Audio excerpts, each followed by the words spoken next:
Hello and welcome to the MHG podcast. Once again, life can be a little bit miserable, life can be a little bit dark, so we're here to spread you plenty of joy and a fair amount of light. Just don't look directly at the eclipse, it can all go wrong. Talking of not going wrong, joining me this week is Stu. Hi Bradley. How you doing, Stu? Yeah, not bad. Yeah, not spreading anything at the moment, although probably will later on as usual. Oh, hello. Spread your seed. Oh, no, I hate that phrase. It's horrible.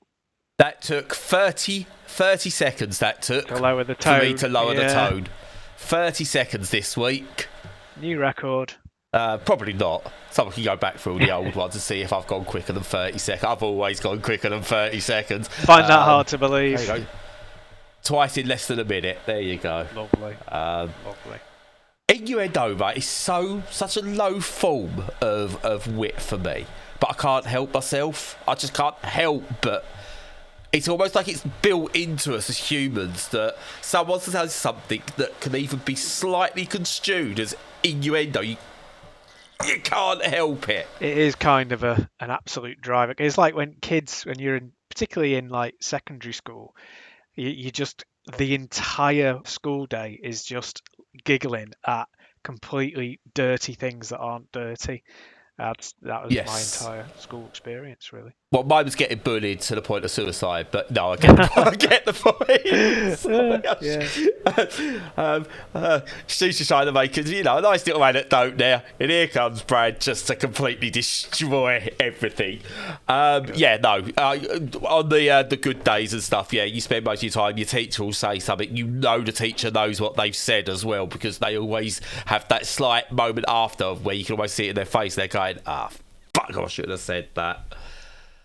Or they do it on purpose to try and see what they can, like, can we get one of the kids who's pissing me off? And if I say something and I can get them giggling, I can put them into detention. Yeah. One of the things that, like, adjacent to that I remember from school is that we had a kid in our class who was a right nutter, because everyone had one who was like psycho. And he was called Gary, but I mean, his real name was Garfield, but obviously he didn't go by that because, oh my God. Exactly. His parents had lumbered him with that name, so he went by Gary. But he was that pre the cartoon? Was he that pre-cartoon coming out? No, he existed. God knows why they went for that. Because and he was in class, and he was pissing the teacher off because he was disruptive, obviously, and she said something to him, and it really put him in his place. And then she went, "What's the matter, Garfield? Cat got your tongue?" That was nice, but it was totally. Teacher had been sitting on that one. They'd probably get the sack for that these days, and probably should have back then as well. But No, I don't think you would. Not for that. I don't think they would. Might get away with it. Talking of actually schools and stuff like that, it's just really weird. One thing that has come up that I saw the other day, you get all like the usual voices on like your daytime TV. Or your your Matthew Wrights or whatever it's called now, Jeremy Vine, the twat programs and Loose Women and all that. Ashley James is one who pops up now and again. I don't know what she's done, but I've heard of her. She's been on TV a few times. I think she's just a presenter, like she's done kids TV possibly. That's generally where they all come from at some point. But I like her. She's putting people in their place. There was a thing on this morning, I've seen it doing the rounds, where they had Ben Shepherd hosting, they had someone else and Giles Brandreth on there, and Ashley James, and they're doing a news story about how someone's trying to ban woke words in Parliament or something, and then Giles Brandreth pops up with, "Oh yes, I've been told like by people who work in hospitals, very lovely lady, very lovely," because they've always got to preface that the person they know is lovely, by the way, very lovely lady, that you can't call it breastfeeding anymore. You have to tell new mothers that it's chest feeding, and like they're all rolling their eyes. And Ashley James pops up and goes like, "No, I've got to say something here. It's not." Right, I've just recently had a baby less than a year ago. It was called breastfeeding, and there's nothing wrong with breastfeeding. People call it breastfeeding. What they do is when you've got maybe a trans man who someone who's transitioned, woman to female to male, trans man who's had a baby, it will be called chest feeding to them. Or maybe you'll have someone who's non-binary who doesn't like the term breast, and they might request chest feeding. All that's been done is that hospitals have been told that they should basically respect whatever it is the patient wants. No one's trying to ban the words. Shut up. And I was like, yes, I like you. I like you to have to go on these programs where it's just right-wing talking heads all agree with each other and go, no, here's facts. Yeah. Here's personal experience. You idiots. Yeah. You've got to call them out on it, morons. Yeah. And then you watch him squirm because he's going, well, I can bring the person in if you want. She's like, yeah. I'm not saying that, like, they aren't using the words chest feeding, but it's not banning the words breastfeeding. It's just, there's options. I know. Queen! So good. So good that people stand up to these idiots. It doesn't happen often enough. Oh, God. No, and it's starting to happen more and more. And it's one of the things I've noticed. Like, he's like, now you're getting more people. Like, actually, people are turning around when there people use like, oh, it's just woke gone mad. People go, do you know what woke actually means? And people actually started to define the word woke to these people. You see him just going, like their brains resetting. Internally, their brains must sound like a Spectrum game loading. Yeah, because if you're on the wrong side of the debate, you're basically a bigot, and there's no getting around it. So Yeah. Yeah. But yeah, it's just brilliant. I don't know. I don't even know we got their school stories in school and personal stories and everything like that. But yeah, innuendo and wokeness. Do you know what else is really, really, really woke these days? Apparently, What's that? Video games, Stu. Oh yeah, video games. And the video game industry, despite all the controversies that you get, video games are woke apparently. With all the CEOs and the sexual abuse and everything, woke video games. Really? That's the problem. Yeah, that's the problem. But we've been playing video games, hopefully some good ones, with some people making them who are decent people. So I'm going to start off. What have you been playing, Stu? Well, I've been playing one by Devolver Digital. We've covered a bit recently as being okay on the right side of the historical divide, just about. So hoping they stay there. And it's a game called Children of the Sun, and it's a very odd one. Very odd. So it styles itself as a tactical puzzle shooter, and that's a good description, because that's what it is. But what the hell does that mean? Well, what you do is it's a very simple concept, really. You are a shooter who kind of unfortunately looks like a school shooter, who you take up position and you have to kill these people who, based on the very sort of minimalist kind of story setting, seem to be a cult that have done you wrong and you are getting revenge on. And yeah, basically you take up aim and you shoot these cult members, and you do that in an unusual way.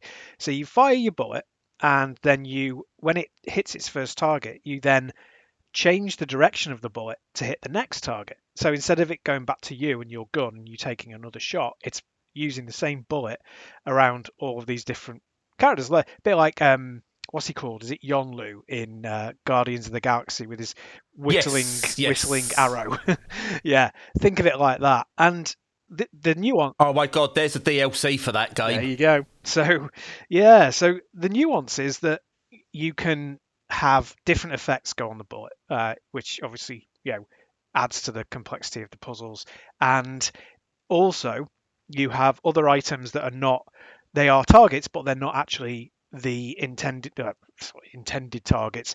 So you can continue your streak, like gas tanks, explosive barrels, birds and fish, just things that you can use as like almost checkpoints for your bullet, so you can get to the next stage, because little characters are hidden around the stage. You can't just see them all on your initial recce, so you have to like plan it out. And it's all all done as a kind of a time attack kind of a thing.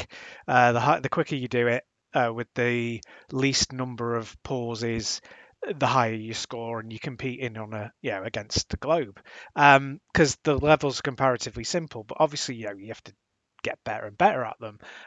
So it's a very, very simple game. It's not an easy concept to describe, but it's one of those classic ones where when you try and describe it, it sounds much more complex than it is. It really isn't complex. Yeah, it's very difficult just to, like, when you're talking about a game that you're trying to, like, just go in, just play it. Exactly. I can't explain it, just play it. Yeah, exactly.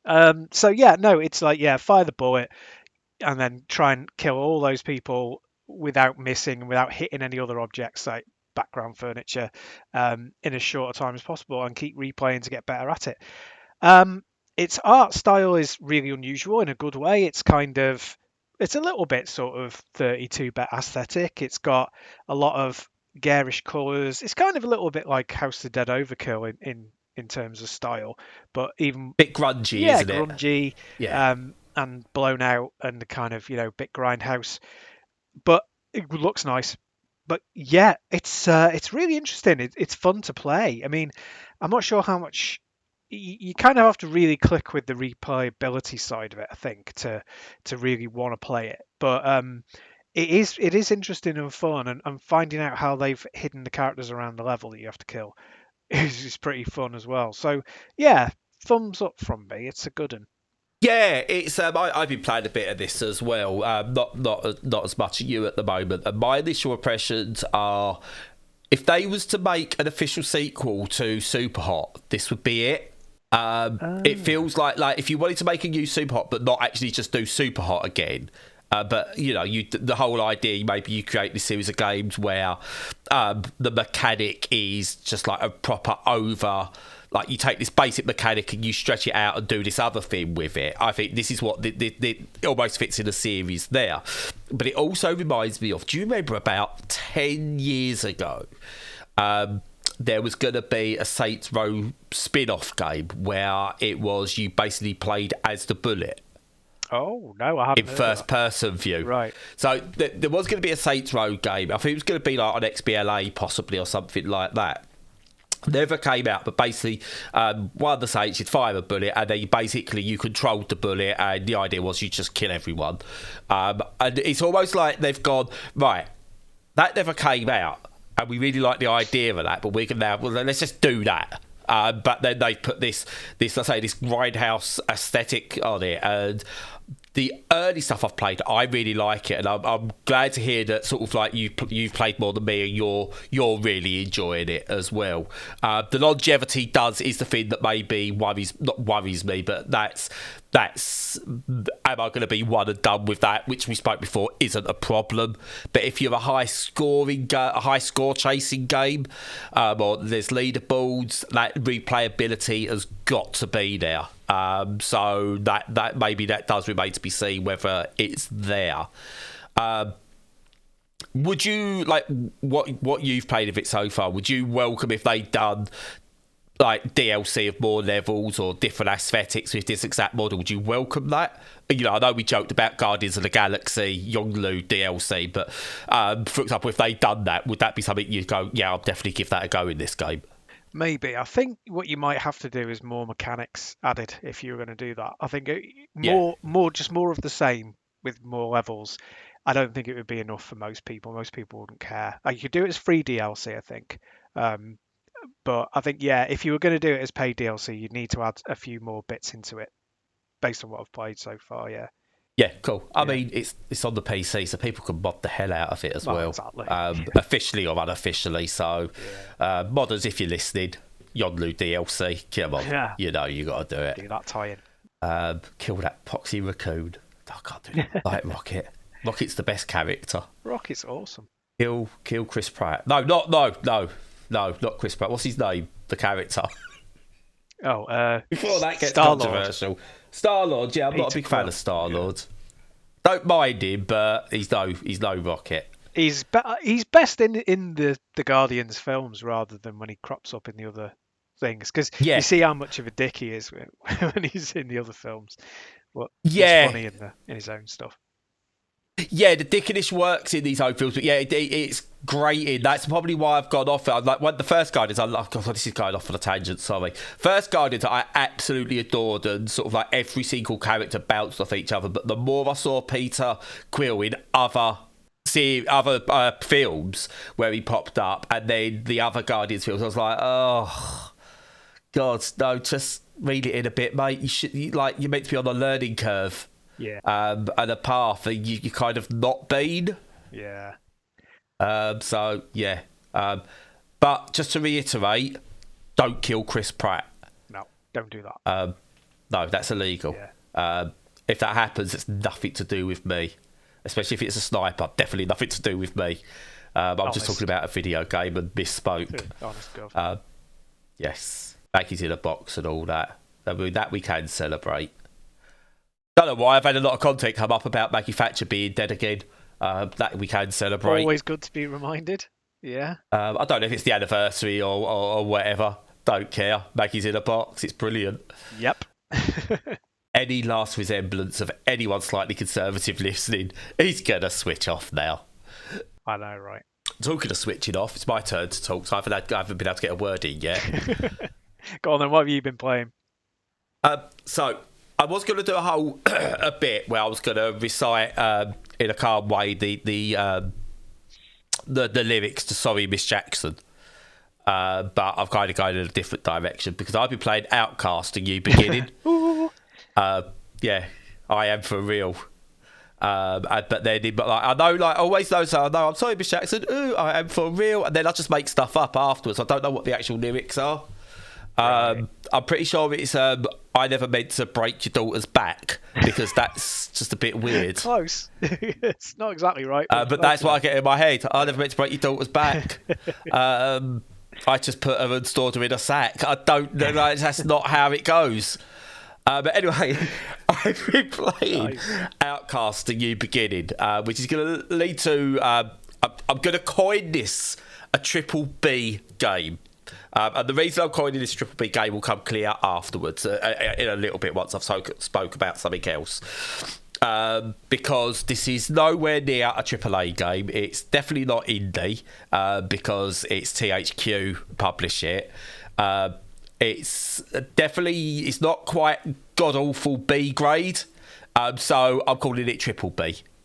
Because there's a lot to love about it, but boy, has it got some jank. And not Euro jank. Basically, there was the original... there was an Outcast that came out in 1999. I'm fairly sure I played it. And I'm fairly sure I didn't get on with it and didn't get it all that much. But, yeah, there was an Outcast that came out in 1999, and this is a follow-up stroke reboot type thing. As you can tell, I don't do my research into the games I'm playing. I just play them. Okay, right. Don't do any research. But it's set on I think like an alien world or anything the original as well. So it's all like the same settings. And this is the same, but done for modern audiences. It looks more like a 360 era game in a good way, along with all the sense and sensibilities that come with a 360 game in a good and bad way. So you're on this alien world. You go through almost like Uncharted type levels of exploring, getting to different places, finding things, upgrading, taking down enemies with different types of power-ups, the different animals that are in the world. At one point you can start flying like Superman or Iron Man, which is really weird, but don't get how I got to that, but I did. So yeah, cool. And it's a good, what I would say, it's an enjoyable romp. I couldn't tell you what's going on the story because this is one of the 360 era things that I'm talking about that's not good. There's a lot of cutscenes early on, and I don't care enough. If you want to do lengthy cutscenes, add them later into the game when I care about the characters. If you want to get me going in your game, get me going in your game. Don't go, here's what feels like a 10-minute cutscene that you can skip, thankfully, so I'll give them that. But don't put a 10-minute cutscene in when I don't know anything about the characters yet. I've not had a chance to play a bit of the game yet. I don't care. I don't care about them enough to want to watch. Whereas I'm playing, and I'll talk about it in a minute, Horizon, I care about that. I will watch the cutscenes of that because I've grown to like the characters. Not even like all of them, even the ones I don't like. I've grown to be interested in what they say because you let me play the game first. This doesn't do that, unfortunately, which is a shame because the gameplay is interesting. It's like over the shoulder, third person action shooter, exploration, climbing, looting. It's in a way, it's a Poundland version of Horizon or Uncharted or even like maybe a Tomb Raider or something like that. But that's not a bad thing. I like the Jake. I like the upgrades you get. I like the combat. I like the exploration. The only thing I know about the character is as bland looking as bland can be. It's like, again, this is a 360 thing. He's these are obviously, you don't see these too often in games, but he's a cis white male, space marine type. Well, he's an ex-Navy SEAL. I know that much in the game. So he's an ex-Navy SEAL on an alien planet, buzz cut, everything like that. So all I can say is thank God that at last the white they've got representation. I know. Got Representation, yeah. I don't know. By the way, that's a bit. By the way, just everyone thinks, you've gone weird. You've gone from being completely left-wing to being, look, where's the white men? No, it's a joke. They do exist, but it's this one is like Cookie Cutter. Maybe that's why he's called Cutter. Oh, yeah. He could be called like cool, Calvin Cookie Cutter. That could be his name, couldn't it? Oh, that'd be brilliant, yeah, because that's what he looks like. He wears like his clothing is a bit Drake. I was going to say Drake Ramirez, but that's from Friends, isn't it? What's his name? Nathan Drake. That's it. Who's Drake Ramirez from Friends? From Friends, I don't know. The character from Days of Our Lives that Joey plays. That's the one. Yeah. Jesus Christ. This is what my brain's constantly doing, Stu. Constantly. I've got no plan. I do have plan. I had planned thoughts for this, and they're gone because now I've got Friends references in my head. Jesus. Anyway, so yeah, you get jetpacks. You get all your usual, like your booze. You get a glider that's also a shield. Always cool. Aloy's got one of them. Aloy's boss. I love Aloy. You've got, so I said jetpacks, there's air dashes, there's different types of combat, different weapons. It's B movie, B grade, but slightly above that, hence the reason I'm calling it triple B. And yeah, I'm enjoying it despite it's like the bits that are bad, and they're all stuff that it feels like a game I am emulating from the 360. That's how it feels. Yeah.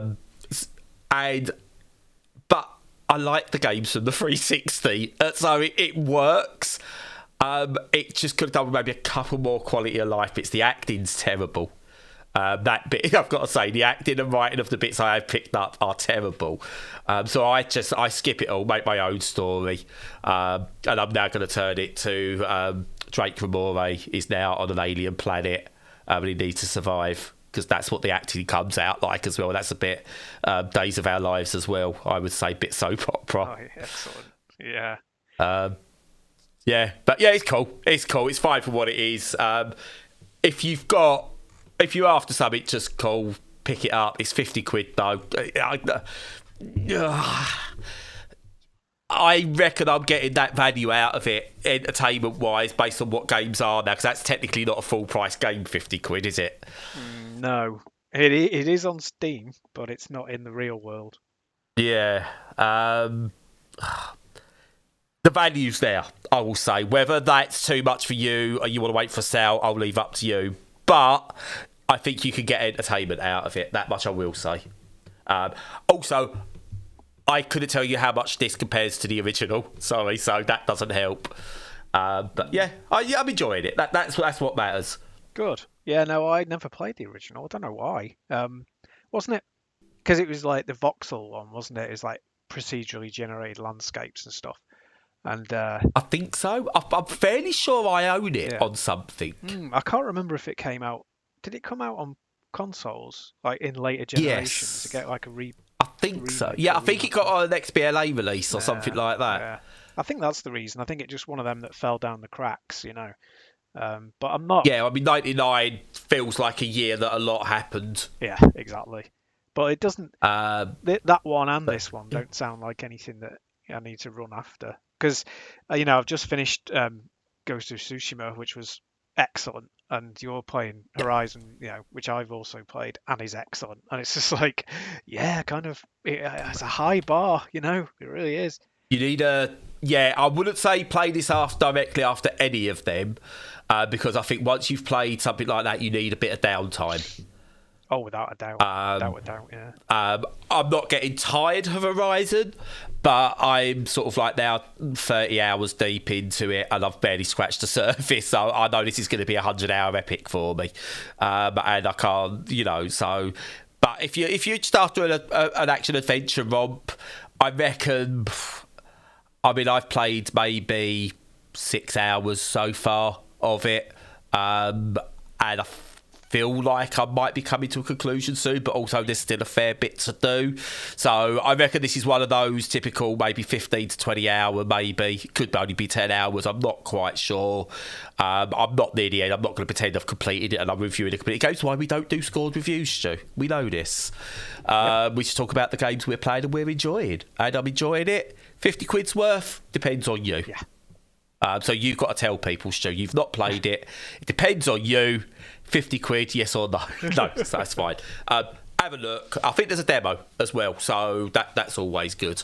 So you can always play the demo. Very much so. Yeah, I love demos. So before I come on to why I coined the phrase triple B, and it wasn't MJF, the wrestler who did it with his big Burberry belt, I coined the phrase for video games. Okay. Just a little bit more on Horizon Forbidden West and why I'm absolutely infatuated with this game now. One, it's the smallest of things, and I mentioned it on Twitter, was it lets me skip the company logos at the start straight into a menu. Yeah. I mean, yeah, thank you. Yeah. I know the first time you load it up, you have to watch them. That's fine. Every time after that, lets me skip them. I'm in the menus. As soon as I see that Sony logo, I press A and I'm in the menu to start the game. Also, immense loading times. I mean, I'm literally from booting the game, less than a minute, I'm in the game. That's ridiculous for a world like this. Yeah, it is. How? I know they've done that. I mean, it's got to all be with how they render levels. And how they only do what's in your... I'm assuming they're using that same Guerrilla tech, where it's only what's in your field of view that's actually rendered on screen, and a bit beyond, obviously, to cover. But it's ridiculous. A minute from booting the game to playing in a game like this is ridiculous. Yeah, foveated. And the fast travel is actually fast travel. Yeah, it's amazing. The technology is just, like I said last week, it's just so far beyond what so many companies can do. It's mad. Loving Aloy. Loving some of the upgrades I'm getting. I've just realised I don't know if I could do this in the first one. I'm pretty sure you probably could, but I probably made the game more difficult for myself back when I was playing it. But I know you can override machines. I've always known you can override machines. So I'm not that dumb to ride. But I didn't realise you could override machines and just have them fight for you. Yeah, that's a good one. I like doing that. I don't know if that's new or not for this one, or whether that was in the old one. I can't remember. But I did it. I came out of a cauldron and it told me, "Oh, look, you like about override." I went, "Why is it telling me about overriding coming out of a cauldron? I know how to override, and I've been doing it to get around." So I overrode. I think it was a scrounger that stood there. So I overrode it, but then a couple of burrowers turned up, and I was like, "Oh, okay, I'll fight them." Didn't need to. The Scrounger went and did it for me and wiped them out, so I just stood back and watched. But because you couldn't completely override it, so it was only a time-limited override, because I've not learned enough about it yet, it then turned on me, but I only had to deal with him. Yeah. Or that one. That's all I had to deal with. And I was like, yeah, okay, this is a new toy. So good. Yeah, I love it. Like all of those things are like, it feels like all the things that are important in the game are buffable. You know, so you're like, oh god, yeah, these creatures, but not only are they so well designed, and you have to like work out how to track them, you can buff up your tracking and your stealth skills. You can also buff up how you fight them because you can buff up your weaponry. But it also has that thing where you can just take them over, and if you can buff that up, and you can make that an even bigger part of the game. It's kind of fully feature complete like that. Yeah, I mean, I've been putting all my points into like being an archer, essentially, but now I'm thinking, oh, animal master. Yeah, that's a good one. It is a good one. Archer and animal mastery. I think that's going to be where I go with this one. But yeah, it's so good. Also, again, this is a team that understands games and understands gamers and understands why your time's important. Have you ever played a game before where, you've got big boss battle or major event in the game? You're doing it, you're scraping through, you put that last killer blow on, but you've just killed it, but something to the side goes and kills you, and then you've got to start again. Yeah. Yes. Right. Horizon, whether I got lucky, but I've got lucky twice with this now, goes, you landed the killing blow, did you? All right, then. You're done. Nice. Well done. Nice. Move on. Yeah. What? Because I done it, and it was literally that same cauldron, fighting a jawbreaker, are they called? I think. Is it the hippopotamus type ones? Oh yeah, I love that. They are, but they're a bastard to fight. Yeah, so hard. But I was doing it, and there's two of them. I was like, no, I got the first one down, then tried to do the second one, but I used up all my little berries. I didn't have enough time to craft more health. I don't think I had the resources anyway, because I went in unprepared, because I do that. I like doing that sometimes. It adds to the tension. And basically, I'm in there, and I'm doing all my stuff, and I'm like, down to like 2 health, and I put the last blow in, and the feeder's gone, but it exploded at the same time because it had sent something out or done its move, and I died at the same time, and I just put my head in my hands and went, oh my god, I don't want to do this. It's such a that was such a long battle, and I'd already died like 4 or 5 times trying to do it. I don't want to put it down too easy yet, because the balance is just right on like normal mode. It's like, I don't want to do this. I'll have to take a break. So I pressed A. And then I was at the point where I was just like overriding the whole cauldron. I was like, I thank you. I love you, Gorilla. Oh my god, I love you so much. That's so good. I'm glad I bought this, and it's brilliant. The fast travel, it's like, it's instant. If you fast travel within a certain distance, it's instant, which I like. And if you fast travel like to the other end of the map, it only takes about 4 seconds. Yeah. Whereas you even like Spider-Man and stuff, you have to go, is it worth the fast travel? Or you spend more time wondering whether it's worth fast travelling or actually, I might as well just do the journey. With this, it's like, I just want to get to this next bit of the story. I'll fast travel. I think there's something to be said for games like this, ports like this, particularly.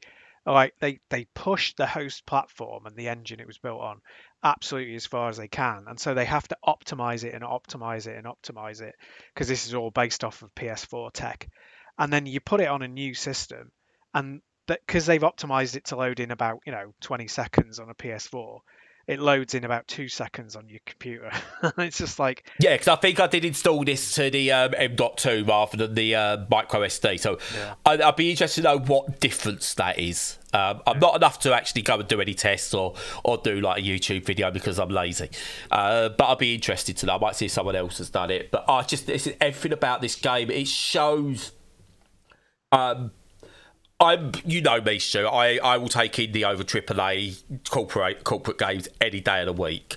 But I've been spoiled this last few months, like between this and Cyberpunk. It's showing that actually, if you put the effort in, you can make top tier games. There's no extra currency in it. I know there's the Burning Shores DLC, which I will play because it's part of parcel. Like, again, I think this is what I'm going to start doing from now on. I'm not buying these sort of games on release. I'm going to wait for the game of the year when the DLC is all integrated, because I will play Burning Shores. I've still not played Frozen Wilds, is it? Yeah. Still not played that, because I played that straight away. and then I don't want to go back to it months later with the DLC. But if the DLC's integrated, I'm in.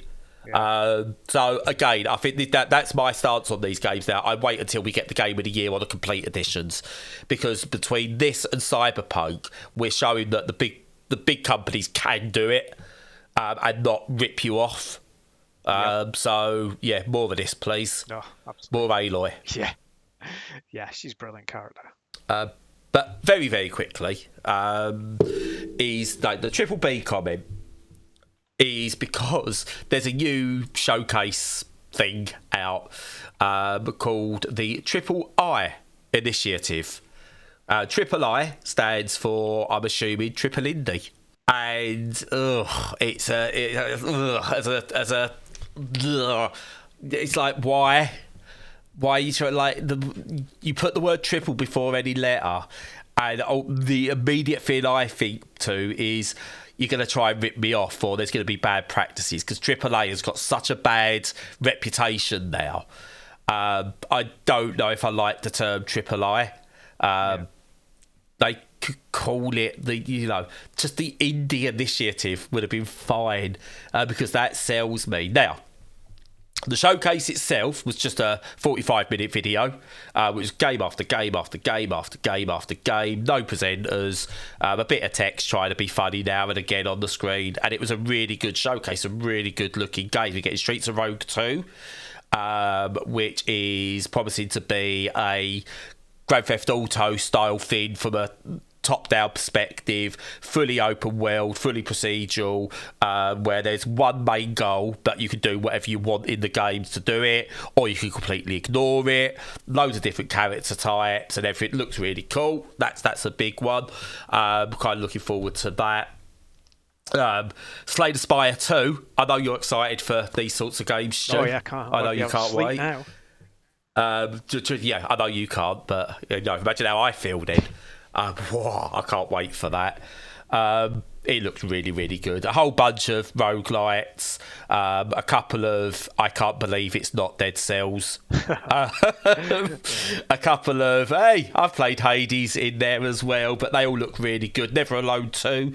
Never Alone was a really good narrative journey, platformer type thing that was really good. There's a sequel to that. They shadow dropped a city builder I've been really intrigued by, but I've picked that up and I'll be covering soon, called Lasara Summit Kingdom, where it's a city builder on the side of a mountain. So you build on the layers, but also up towards the peak of the mountain. Really nice concept. Can't wait to play that. That looks really good. Wizard of Legend 2. Like Wizard of Legend, I really like. It was a bit of a roguelike type thing, but the sequel looks like it takes it to new levels, which is really, really good. They showed off that mouse. I think that's the new title it's been given. So obviously, we know Mickey Mouse is now, what's it called when it's in the public domain? Yes. The original design. Yeah. And I think we mentioned a few months back that someone showed a teaser trailer of a 3D first-person shooter in the style of the old Mickey Mouse films. Yep. That's now called Mouse. I still don't know. I still don't know whether this is cash-in and it's going to be awful, or whether it's actually going to be good. Because obviously ripping off public domain doesn't always mean bad. I know that there was that really bad Winnie the Pooh film, Blood and Honey. There's a really bad looking Mickey Mouse film coming out that's horror as well. They are dreadful cash-ins. But every now and again, it's like some of the Dawn of the Dead inspirations that are just ripping off Dawn of the Dead. They have worked to a degree. So I don't know with this one yet. I'm intrigued. We shall say.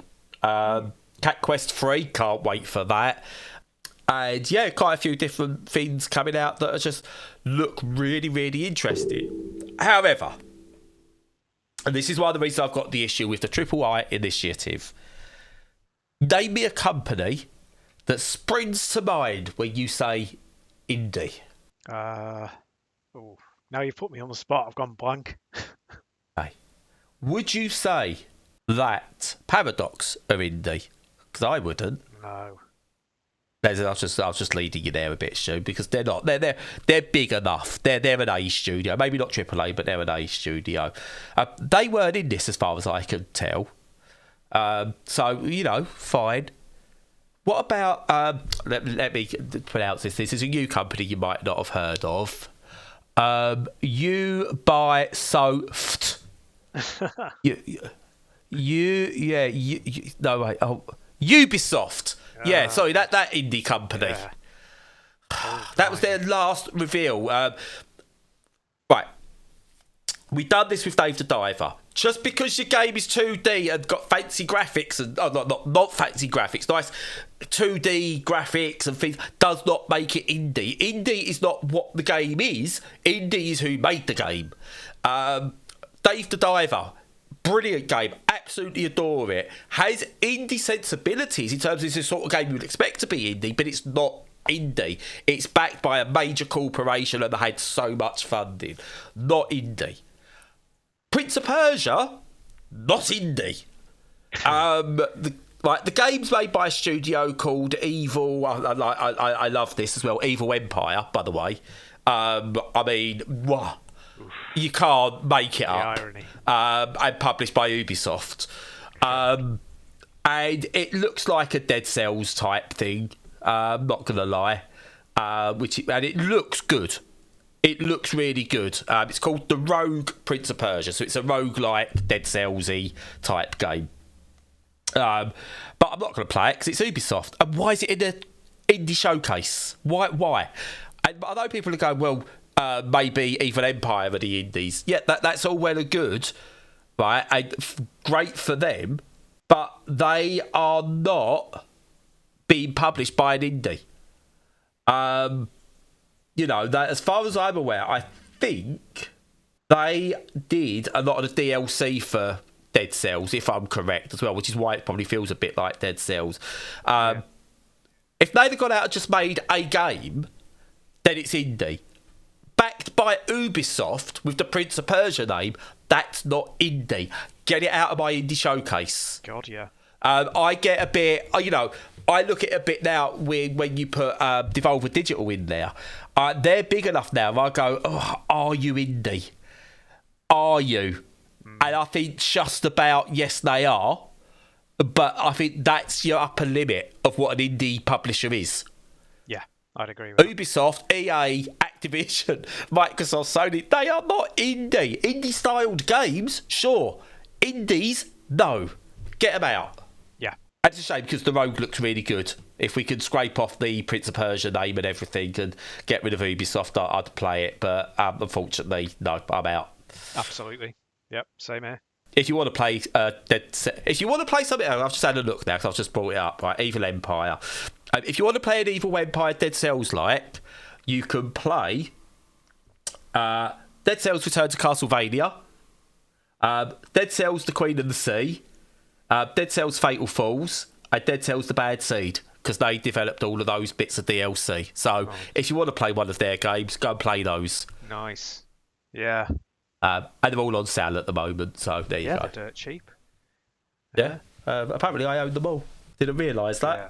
Oh, that's good. It's such a cracking game. Yes, but don't. I mean, do what you want. I can't tell you what to do, but I just won't be buying Ubisoft backed the Rogue because it's a shame because I was intrigued, so I did steal the last Prince of Persia game, which I can't even remember what it's called now. I gave it a little run via Yuzu because I can. I've done that and it was alright. Not enough for me to go, I'm going to break my what's it called, boycott of Ubisoft, but I stole it to have a little check to see what I was missing out on. Yeah, it's fine. There's other games like it I can play that aren't by evil twats. Yeah. No offence to the developers because they're probably not, but the publishers unfortunately are. Yeah. No, they're just trying to muscle their way into the indie space, aren't they? And sort of take all the credit without having any of the risk involved. It's not because they great. know there's such. It's like, do you know how you don't call your kid Adolf anymore? No, I don't. Like, and like you won't call, like, if your surname's Savile, you're not calling your kid James anymore, and stuff like that. And obviously, you know, if your surname's Glitter, you're not calling your kid Gary. It's I think the big AAA publishers are starting to realise the stink that's on AAA games now, and they're trying to go, oh, we've got to get out of this space. Let's see what we could corrupt in the indie space. So all I'm saying is, when you're looking for your indie games, just double check the developers, see what they've done before, who they are, double check the publishers for sure. I'm not saying don't buy it, but I know, like, I've got my boycott on Ubisoft. You don't buy EA games. I do still pick up EA games personally, if it's worth it. I'm not saying don't do it, but make your decisions. Don't just go, oh, this looks indie, it must be indie, because it might not be. Exactly. But I'm rambling now, Stu, so that's usually an indication, isn't it, that I should shut up now. Fair enough. But yeah, no, interesting stuff. And yeah, you do have to be very careful about who you buy from if you care about these things, which most gamers should. But that apart from that, that'll be it for this week. So as usual, follow us on all the socials, check out our content on the website. If you want to chat, then you can join our Discord. Otherwise, until next week, stay safe and stay sane.